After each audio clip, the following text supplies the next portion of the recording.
A study found that 37% of people in marketing have ADHD, full of energy, highly creative, visual thinkers who communicate well, dyslexics, disproportionately represented in construction, logistics, architecture, engineering, and healthcare. I'm Vivian Boaz, and this is the EHS Unplugged podcast, the show where we share tips on home and workplace safety, environmental sustainability, and health and wellness tips. Join us as we explore these topics with industry experts and learn to create a safer and healthier world. A warm welcome to this live webinar hosted by EHS Unplugged podcast in collaboration with the IIRSM. My name is Fabian Dero. I'm delighted to be moderating today's important conversation on embracing neurodiversity in the workplace. A special welcome to all joining us in from across Africa, across the globe. We have attendants from Kenya, Nigeria, South Africa, Ghana, Uganda, and beyond. We're also proud to have our sign language interpreter provided by Jedida Wafula from the Vital Signs Foundation, underscoring the importance of accessibility and inclusion values we continue to champion across Africa's evolving workplaces. And I would like to take maybe to give Jedida maybe 1 minute to just say hi to the audience. Hi everyone, welcome to today's webinar. My name is Jedida Wafula, a trainer and also a sign language interpreter working at Vital Signs Safety Foundation. And I just want to talk about Vital Signs Safety Foundation. Our mission is to promote health and safety in the deaf community. And most of the times we train on first aid, fire safety, and occupational health safety. Because on most occasions you find that matters safety and health has been a big gap in the deaf community. You find that they have been left behind when it comes to matters emergency and preparedness. So that was the gap that we are in to fill, and I am proud to say that in the 1 year that we've been working, we've had a lot of good testimonies, and also people have taken these skills and it has really helped them. For example, we went to Kwale School for the Deaf. We trained them about fire safety, and unfortunately that evening there was an instance of fire, and they used the skills that we had trained them during the day to put off the fire. And that to me is a testimony, because they told us if we had not trained them on their skills, it could be very much hard for them, and it could have led to a different scenario or a different case for the school, and which would not have been good. But after they had gained the skills, they were able to put off the fire without even waking other students up, because it was only around 8 or 10 boys who were up, and they were able to put off fire, and they went back to sleep. Yeah, thank you so much, and welcome to today's webinar. So to set the stage, across Africa, our workplaces are changing fast. We are seeing more conversations around diversity and inclusion, but neurodiversity is still an emerging area of awareness. Many African workplaces, especially in sectors like education, manufacturing, and the public service, are only beginning to recognize that conditions such as autism, ADHD, dyslexia, and others are not disabilities to be hidden, but different ways of thinking, learning, and innovating. Yeah, as economies across the continent become more knowledge-driven, embracing neurodiversity is not just a moral duty; it is a strategy. It is a strategic advantage. Organizations that recognize and adapt to neurological differences tend to be more creative, resilient, and productive.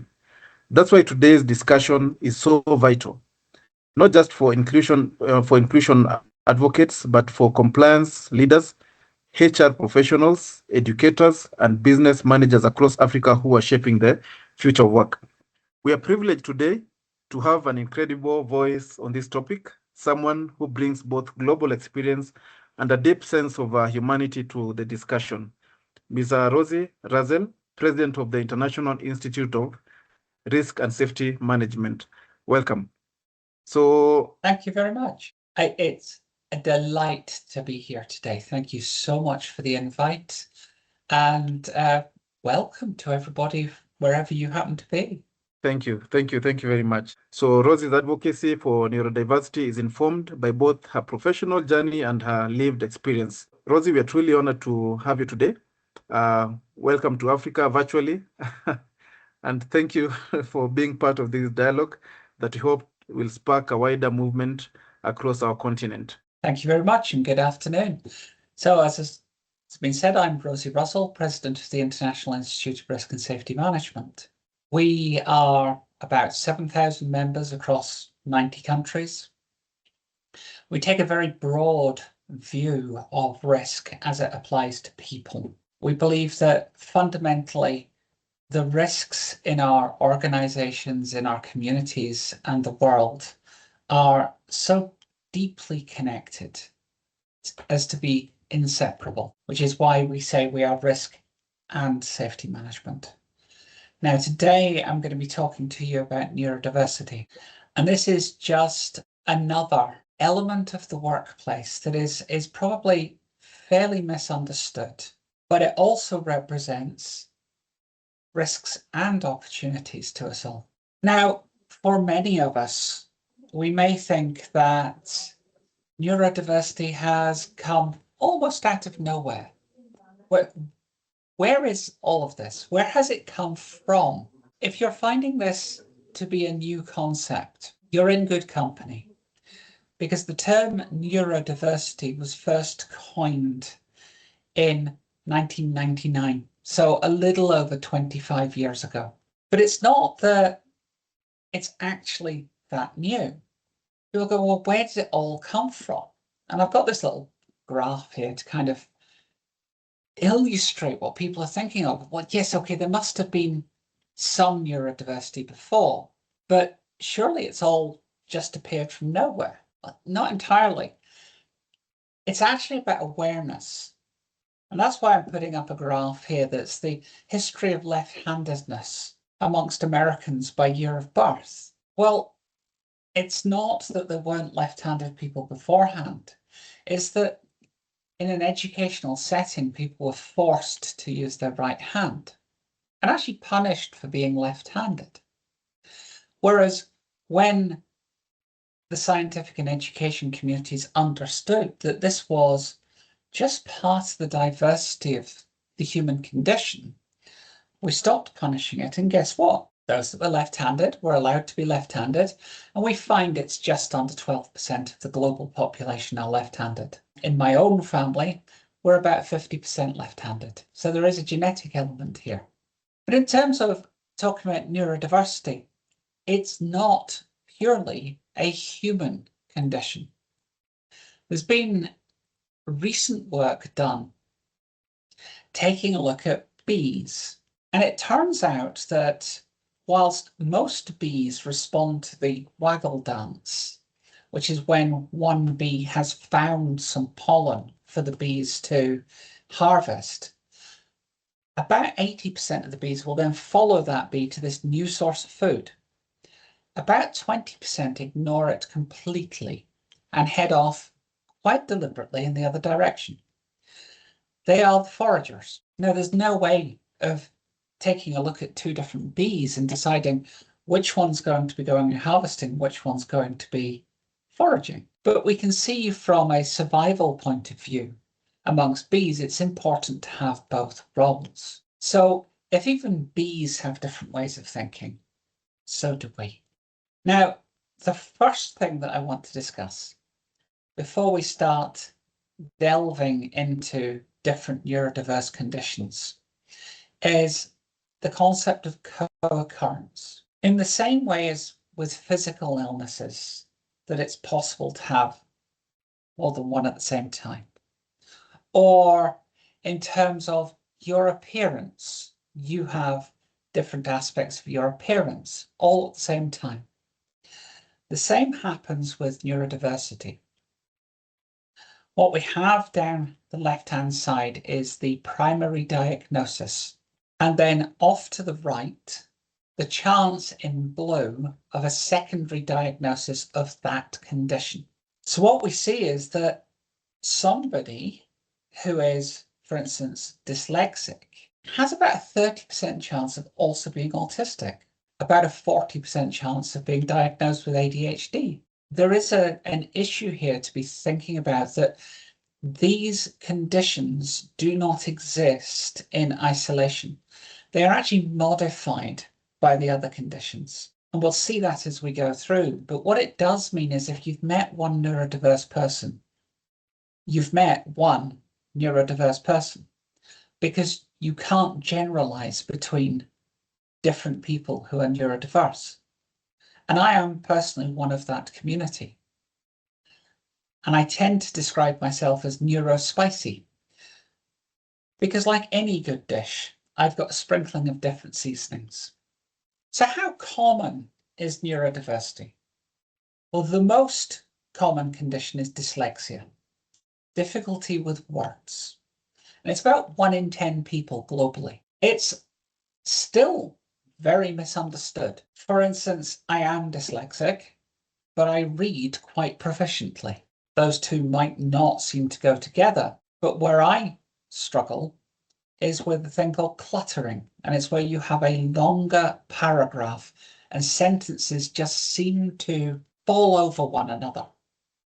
So you'll occasionally see me with a finger on the page, literally tracing out where I am. I still read very fast and have a high level of comprehension, but cluttering is something that I have to deal with. Now, moving on, about 6% of people are dyspraxic. What's that? That's to do with movement. That's the person who could trip over their own shadow, who is not as good at perhaps fine movements and dexterity. Certainly, someone who's dyspraxic may have challenges around hand-eye coordination. But as we can see, it's incredibly common. Then we have dyscalculia, difficulty with numbers, and ADHD and ADD. So this is attention and deficit hyperactivity disorder, or just attention deficit disorder. Traditionally, these are the people who we think are highly distractible, can't concentrate. As we're going to see shortly, that's actually not true at all. It's very situational. The other thing is, when it comes to the hyperactivity, we need to understand that the hyperactivity can be internalized. So it can be an overactive mind as well as an outward display of energy. We then move on to autism spectrum conditions, about 1 in 50 of the population. And I am also one of those. Then we move into tic conditions, including Tourette's. Depending on how you measure that, the prevalence changes a bit. But when we combine that together, if we were to add all of this together, because of co-occurrence and overlap, we find that about 15 to 20% of the population is neurodiverse. So somewhere between 1 in 6 and 1 in 5 of the population has some degree of neurodiversity. Now, also, when it comes to neurodiversity, the severity or the intensity of the presentation varies from very mild to very complex. And whilst all of these conditions are part of the natural diversity of the human race, some of them can be disabling, yet we'll find that some of them actually give us some distinct advantages. But as I said, co-occurrence is the rule, as we've seen from the graph before. So if you come across someone who lives with autism, they are probably living with some of these other conditions as well. What's the relationship between neurodiversity and intelligence? Are we more or less intelligent if we're neurodiverse? No, these are entirely independent concepts. And Howard Gardner did a piece of work many years ago now, taking a look at the factors of intelligence. And what he found is that the traditional measure of academic intelligence, IQ, focuses on linguistical, logical, and spatial intelligence, and entirely ignores these other forms of intelligence. So we have movement, kinesthetic intelligence. We think of people who are dancers, for instance. Musicians who have a good understanding of rhythm and tone. Then we have interpersonal intelligence, that ability to communicate with others and deeply understand other people. Intrapersonal intelligence, the ability to understand oneself. And then naturalist intelligence, which is also now sometimes referred to as systemic intelligence, the ability to understand systems and interreliability of effects. It was initially coined to talk about people who innately understand ecosystems, but it's more that wider, interconnected, chaotic systems thinking. I took a moment some while ago to plot myself on here. And you find that I am intelligent in some areas. I traditionally score quite high on IQ scores, not so much the linguistic scales. My ability to learn other languages has been almost laughable. I am a bit clumsy. My kinesthetic intelligence is perhaps a bit low, but I am high on other scales. The point here is, in the same way as we have co-occurrence of neurodiverse conditions, intelligence in individuals varies widely and is spiky. And you'll find people who might not be considered to be traditionally intelligent by the measure of IQ actually have superb abilities in other areas. So is neurodiversity enabling or disabling? Well, my answer to that is yes, which probably isn't that helpful. The problem is, in society, we talk about conditions in context of the medical model. Someone's broken a leg. They can't walk. Maybe they can't work because their job requires them to stand. Perhaps they now need some help and carers. Or maybe they're hard of hearing or deaf, or they can't see. The commonality here is can't. They can't do this, they can't do that, they can't do that. They're of no use. But if we flip it and we actually say, well, why can't they? What we find is that society, in the way it's designed, puts barriers in place. If one of my workers in my day job broke a leg, and I sincerely hope they don't, they absolutely would be able to come into work. Someone who's deaf, for instance, today we have a sign language interpreter, and that's fantastic. What we're doing is we're taking a look at the barriers and saying, as society, we've put them in people's way. And that's what disables people. If we can change society, then we can remove barriers. And actually, if you think about an automatic door, which helps someone who is less mobile, it also helps you if you've got your hands full of boxes. So removing these barriers helps everybody. So very quickly, I want to talk about the strengths and abilities and the challenges for a few of the neurodiverse conditions. So we're going to start with autism. And stereotypically, people with autism have a high attention to detail. And we certainly find this to be true. And they're really good logical thinkers. They love data, they can find patterns, they're good at designing and adhering to processes. They've got very high sensory acuity, and they're really good at repetitive tasks. You want someone keying data accurately all day, or someone coding, or someone looking for mistakes in a document or a program. This is someone who's got some real strengths here, but their social skills are different. They tend to be a bit direct, maybe seen as a little rude, but that's just how they communicate. Now, I don't speak any other languages. Fortunately for me, most people speak English. So there's a barrier there that's removed. We need to understand that the way autistic people speak and communicate, that's just their language. Now, one of the challenges in here is managing change.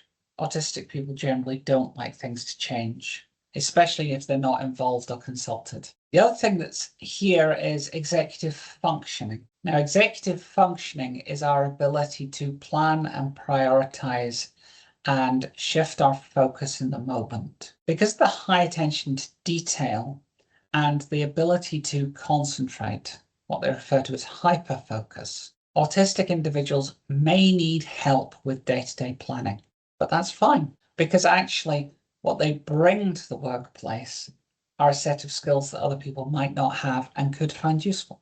In terms of dyscalculia, it might almost seem counterintuitive that people who have difficulty with numbers are actually highly entrepreneurial. The thing is, they're very good lateral thinkers. They not so much think outside of the box, they just not even aware that there is a box. So they're superb problem solvers, multitaskers. They're energetic, they're enthusiastic, they're good communicators. You want someone in PR, or you want someone in, I don't know, an R&D department trying to come up with inventions? This is your individual.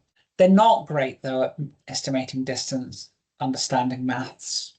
They're not good at time management, and they do need a little bit of help with prioritization. So you can expect them to be late, but when they do turn up, they're going to have a whole load of skills to offer you. Then with dyslexia, it's a problem with language, specifically writing and reading. You actually find, again, this high degree of social communication, creative thinking, entrepreneurial acumen. They can identify patterns, and they're visual thinkers. You can see that actually there's a huge amount here to offer. And this is the point at which I say that this is my experience of one condition modifying another.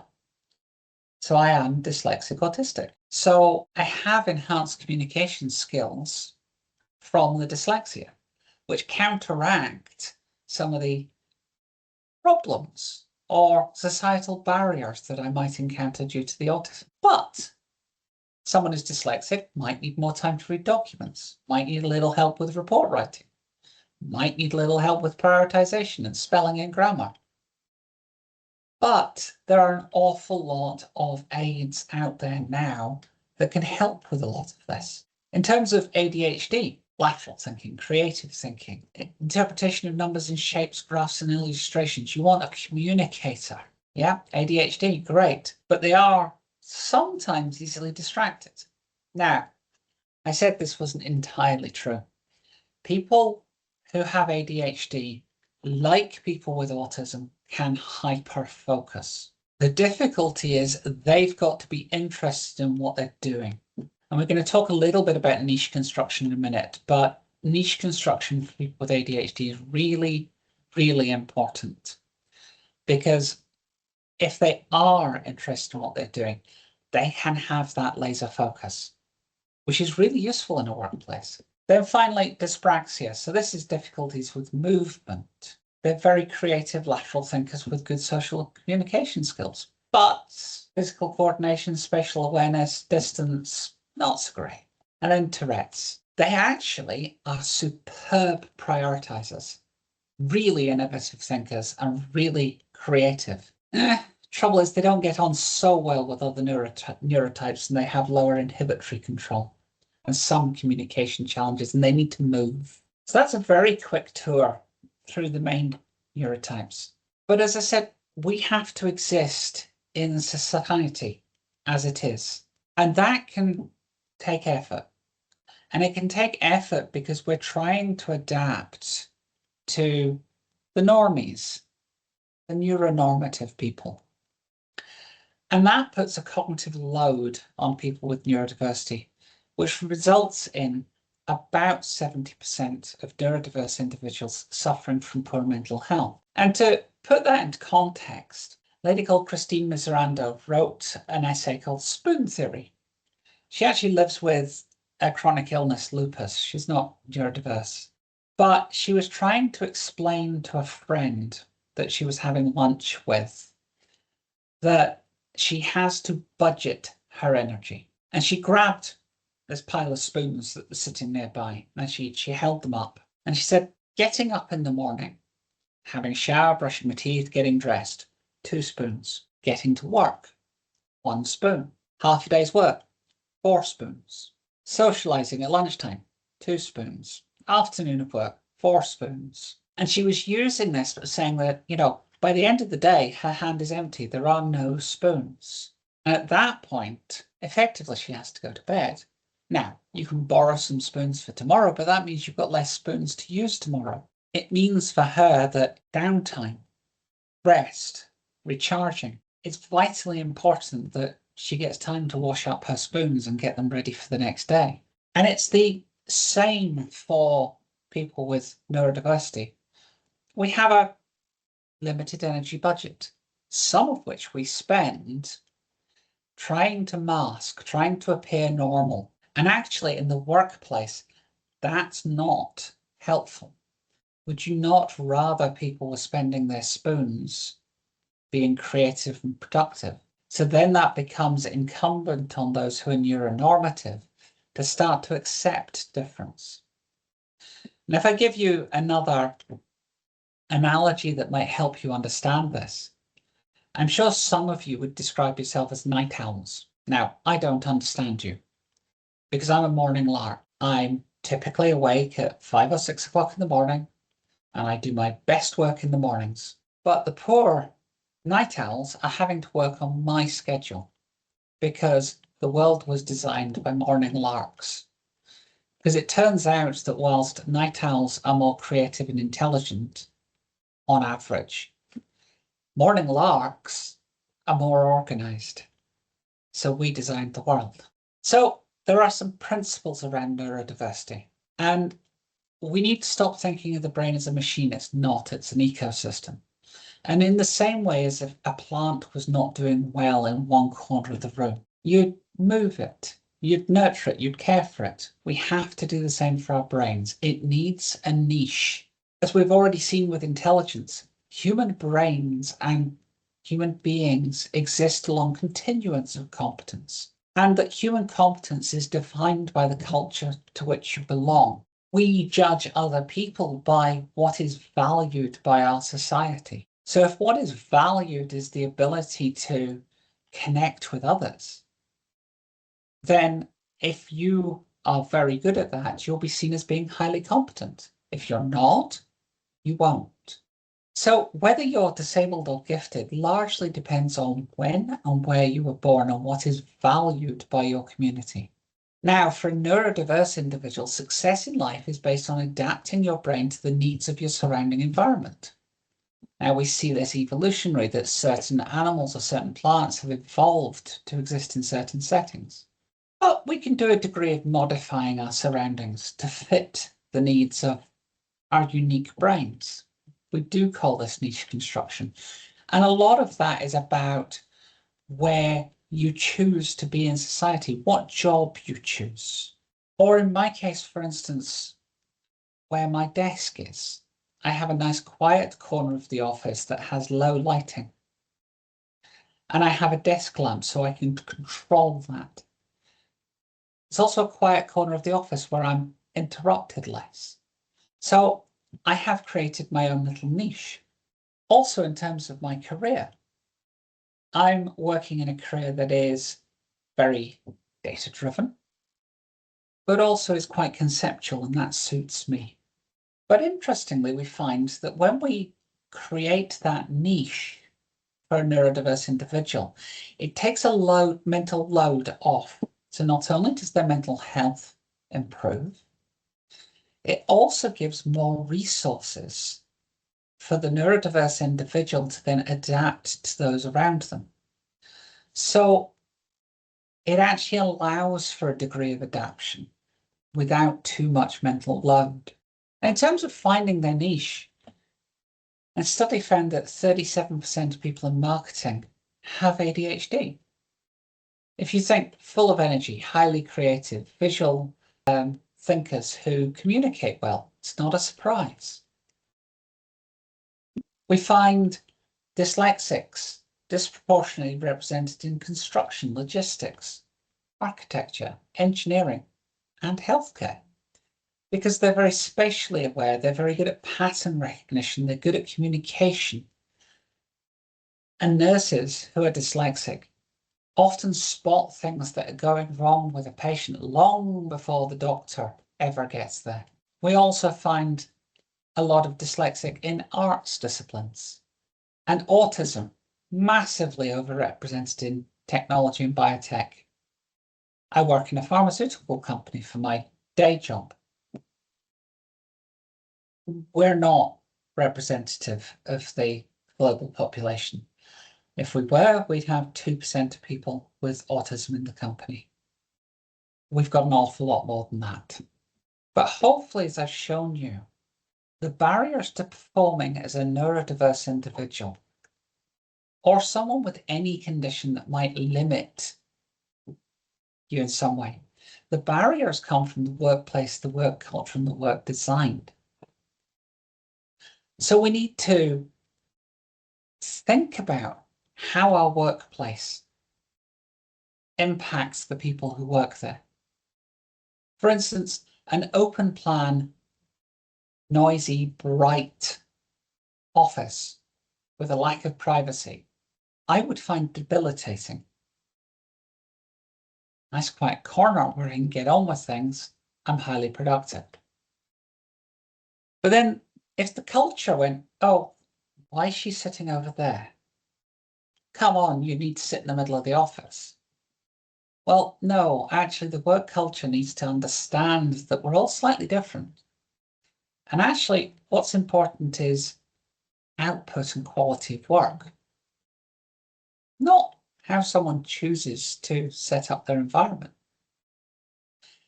but also work design. Certainly in the UK, we have a lot of standardization of work. Fine. Problem is, neurodiverse people want to specialize. So we can eliminate barriers. We can put in place adaptations. So for instance, it's not just because I'm on a podcast today that I'm wearing a headset. I will quite often wear this headset if I'm needing to concentrate because it's noise cancelling. And I can hyper-focus. But one of the barriers might be, can I hear the fire alarm? So put in flashing beacons. Am I seen as odd because I wear these headphones? No, actually in my workplace it's fairly common.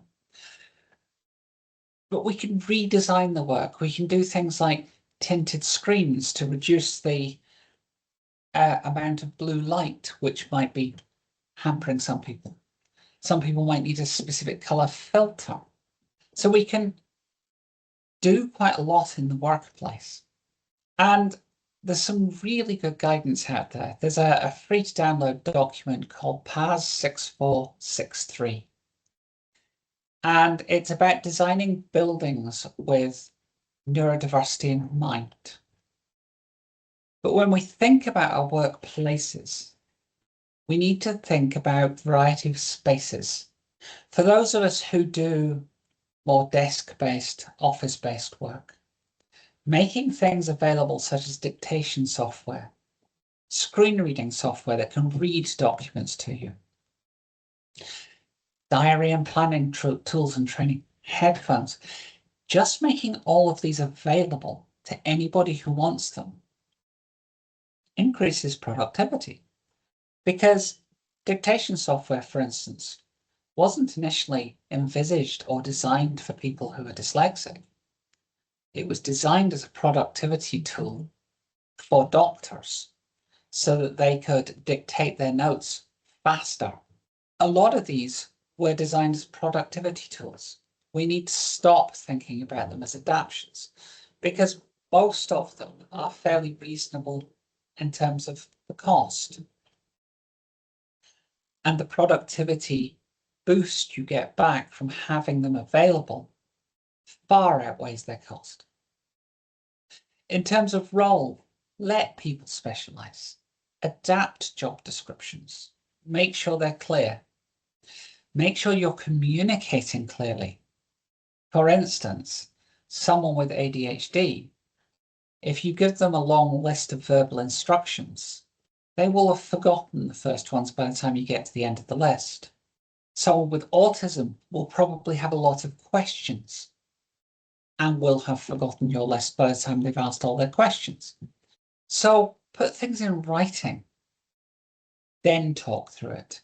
Now you've got something to refer to There's no ambiguity there. You've got a written communication as to what needs to be done. You've taken the time to explain it. You've given the person the chance to ask questions so that there's no ambiguity. All of this to me just sounds like good management, not a workplace adaptation. Then in terms of line managers, they need to be aware of different neurotypes. They need to be aware and tolerant of difference. And in terms of HR and our HR policies, they need to be centered on the performance of an individual, as in supporting that performance and trying to get the best out of people rather than focusing on the can'ts. In terms of mental well-being, a good manager should be managing people's workload. But there's a lot of other things you can do. We have an employee assistance program, which is a helpline that you can phone up. We have mental health champions. We have coaches who can help guide staff. We have mentors. We have networks where people with similar conditions can get together and talk. But fundamentally, our workplace cultures need to change so that we're aware of neurodiversity.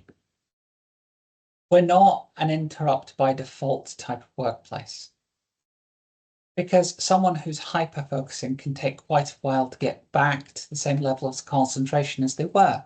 Send an email, schedule a meeting.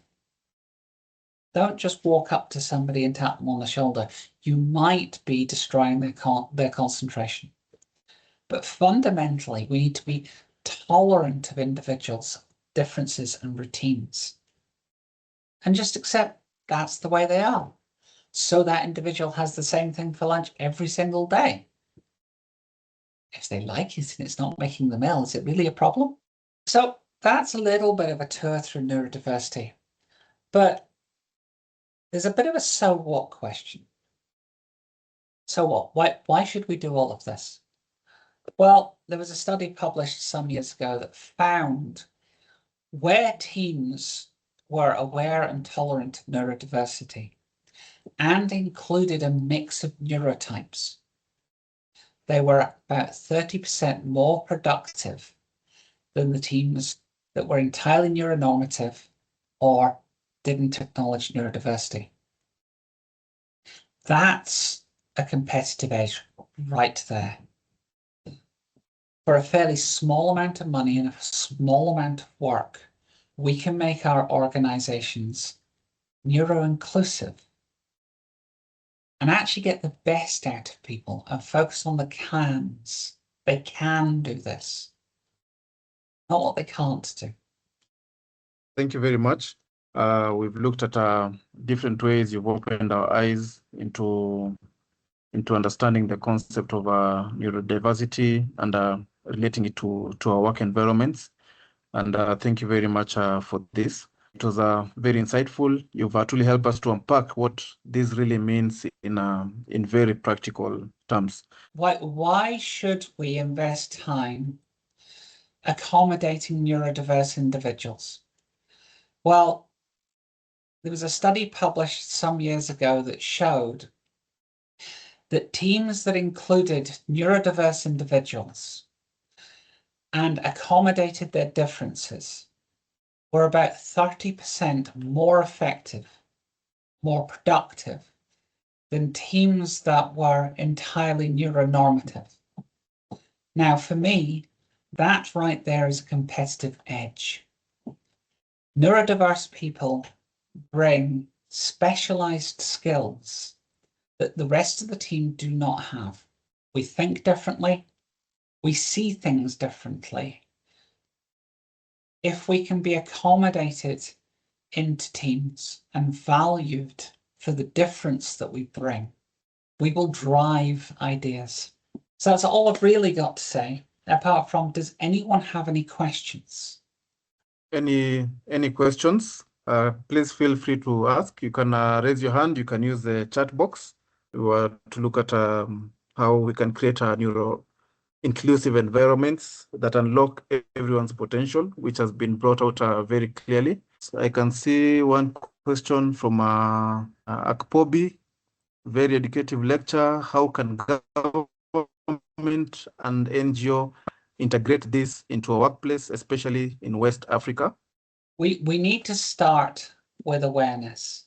So, for instance, on some of my slides, I had a very short summary of the enhancements that some people will have due to their neurodiverse nature or the difficulties that they have. If we can create more understanding through awareness, we will create more acceptance. So that has to be the first step. And getting this information into the hands of the larger employers to begin with, because they will have the time, space, and resources to start changing the culture. Now, in my own way, I've done a small thing, and if you're on this call, Viviane will be doing a draw for a copy of a book called The Power of Neurodiversity by Thomas Armstrong. We can start to get the word out there. Thank you very much. Some more comments from our HSC advisor. Great session. I see myself with multiple conditions, learned a lot on how to maximize the potential of everyone in the team. Some are analytical, some can follow up issues.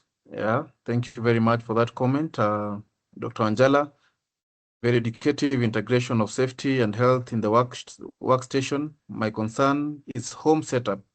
I hope it will soon get integrated to our households. So maybe, Rosie, maybe a small comment on that. I think I'm just going to start here and say we should all love our brothers and sisters and embrace their differences and learn what they can do. Certainly, the book, The Power of Neurodiversity, it's focused more on education, on children, and goes through a lot of the advantages of certain neurotypes. It also looks at the workplace as well. And we find with children that actually embracing their neurodiversity and adapting how we teach and bring up our children allows them to adapt in their own way to society and ultimately gives more positive results. So there are some resources in that book as well. But fundamentally, I start with, let's love one another for what we can do. Thank you very much, Rosie, for that response, and also to Angela, thank you very much for bringing that out. An area that is of very great interest to me, also the home environment. At African Occupational Compliance Institute, we've developed a program that is designed specifically for home occupational safety and health. We've seen the home. We've looked at the home as technically a work environment per se. So it is a good place to start in terms of ensuring compliance, in terms of educating, and what you're looking into getting it is a ripple effect, yeah. Because if you target homes, then we're able to target children, we're able to target domestic workers, we're able to target parents, those who maybe do not have structures of occupational safety compliance in their workplaces. And if this starts at home, then we're able to even transfer it to our workplaces and the community at large. A comment from Carlos, thanks for the presentation. It's something that should also be incorporated diversely into laws and policies, that is neurodiversity policies and programs in our workplaces. So in line with this, maybe 2-3 questions to you, Rosie. Many workplaces in Africa still rely heavily on traditional performance models.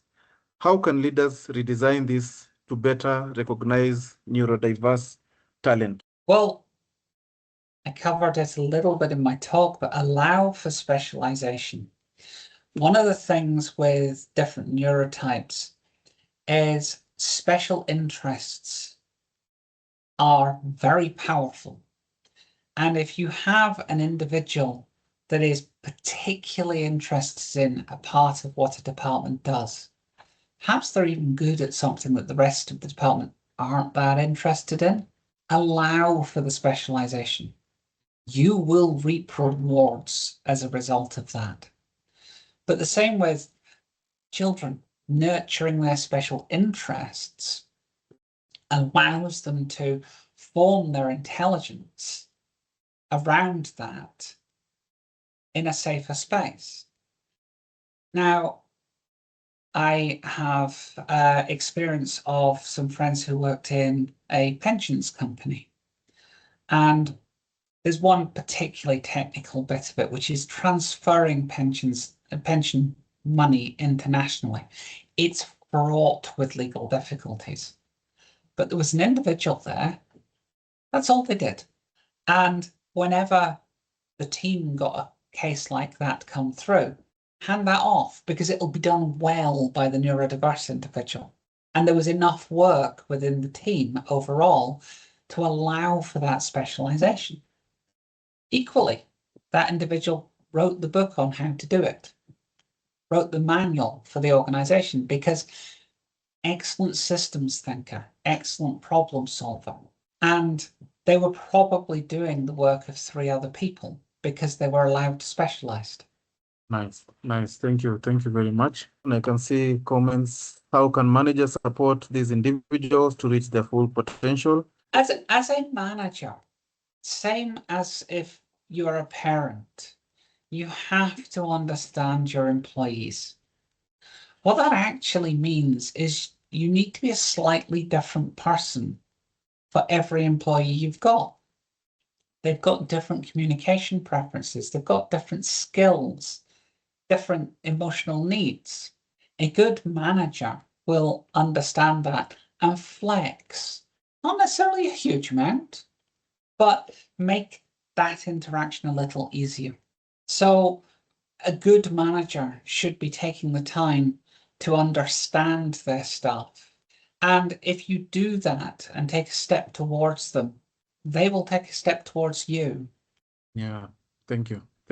Quite insightful. So what advice would you give to young professionals or students across Africa who identify as neurodivergent and are entering into the job market? They're going to have to deal with neuronormative individuals.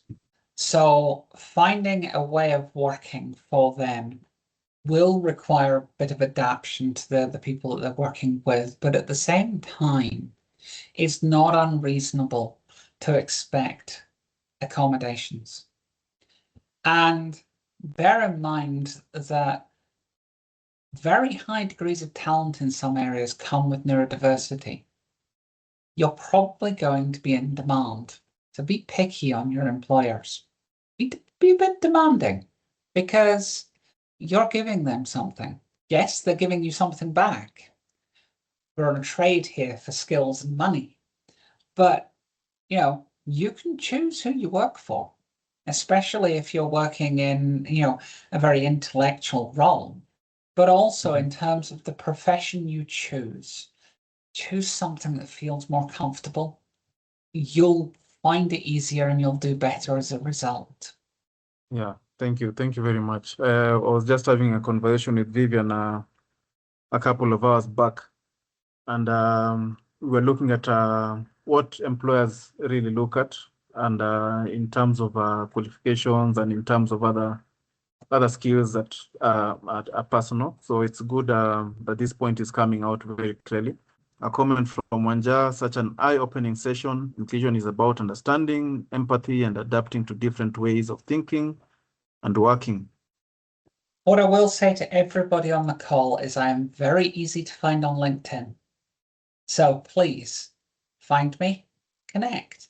If you've got questions, I'll do what I can to help. A comment from Vivian: thank you all for actively participating in this session. Diversity among brains is just a wonderful enriching. As biodiversity and diversity among cultures and ethics. Quote from Thomas Armstrong. Yeah. Thank you very much. Thank you very much, Vivian. And out, maybe before I continue, I can give both Vivian an opportunity. Go ahead, Vivian. Thank you so much, Rosie, for that very wonderful presentation. I've personally, because I got these books ahead of everyone. You guys get to receive them after this, but I've had plenty of time to read the book, and the comments that I've just posted in the chat box is from the book itself. So when you guys get an opportunity to read this, you will agree with Rosie and I that this is a timely conversation, especially for Africa. And then when I got this book, the other thing I did was I started looking around. Are there employers who specifically recruit neurodiverse employees? And I was pleasantly surprised that we have so many. We have a restaurant here in Nairobi, it's called IIRSM, that actually just employs neurodiverse individuals. We have another restaurant called the Palette, I don't know if that's the correct pronunciation, also employs neurodiverse individuals. We have a company, I think, in industrial area. But anyway, I will share some of this information. So if you guys want to see, interact with some of these companies and see how the recruitment process is and how they engage with this on a daily basis, what do they do, like Rosie has said, to ensure that their workplaces are as inclusive as possible. Even if you allow me, or this can be towards the end, I would like to announce the individuals who are receiving the books, so that they leave this session with smiles. Because guys, trust me, you're going to love this book, and we're looking forward to seeing your tags: Rosie, Jedida, Fabian Dero, EHS Unplugged podcast. We're looking forward to those tags. So Fabian, back to you when you're ready. Please let me know when I can announce. Thank you very much, Vivian. As we wind up, thank you very much again, Rosie. Thank you everyone for attending. Very insightful session. What stands out is that neurodiversity is not something we manage. It is something that we value. Yeah. Maybe I can invite Vivian first to do the announcement before I invite Rosie for the closing remarks. I would like for Desma, if you're here with us, just to say a few words before I make the big announcement. Desma, if you're here, kindly. Okay, Desma, if maybe you can write it in the chat box and then everyone can see. So Desma is helping IIRSM advance some of its activities here in East Africa. Allow me to announce some of the winners of the this book right here. Oh, I don't know if you can see it. Sorry, because of my background. The first lady who's very lucky, I think, Wandia Kimondo. Wandia, if Fabian can allow us, we'll give you an opportunity to say a word or two. Samuel Wanjala. This is, you'll also get an opportunity to introduce yourself. There's this person in the, you're registered here as an HSE advisor. So I really don't have your name, but you'll also get an opportunity to say a word or two. Then the other person is, correct me if I'm wrong, if I pronounce this, Onoma K. Pome. I'm so sorry if I just butchered your name. That's okay. That's Onoma Pome. Or you can simply call me Laura. Oh, Laura. I'm so sorry. Problem. Yeah, so Laura, so those are the individuals who will be receiving books from us, and of course, Fabian, Jedida. So thank you guys so much. Fabian, back to you. If you could allow these individuals to say a word or two before we hand it over to Rosie. Thank you, guys. Thank you very much, Vivian. I'll mention the names, not in order of importance or priority, but it will just be random. But first and foremost, I would like to take an opportunity to welcome Wandia Kimondo. Yes, Fabian, thank you so much for having me here. I truly appreciate it. I'm so delighted, first of all, to have won this book. This is so thoughtful, such a thoughtful gift from people. I'm very excited. I can't wait to read it. And also for organizing such an insightful and very inspiring session. You know, all the discussions around inclusion, neurodiversity, very empowering and eye-opening. And thank you so much again for having me here. Thank you very much for the comment, and thank you very much for joining in. So maybe quickly we can move to Onama. Hello, this is Onoma Kwome. Laura, first of all, I want to thank you for this great opportunity. This is a very new term in our environment, especially in Nigeria. I work in the oil and gas field, and it's pretty difficult dealing with a lot of individuals with different characteristics. But I'm happy I had this opportunity to learn, and I intend to spread this knowledge and implement it and ensure my work environment is more conducive for different individuals who happen to be under me. So thank you very much for the gift. Really a big surprise, and I'm very grateful.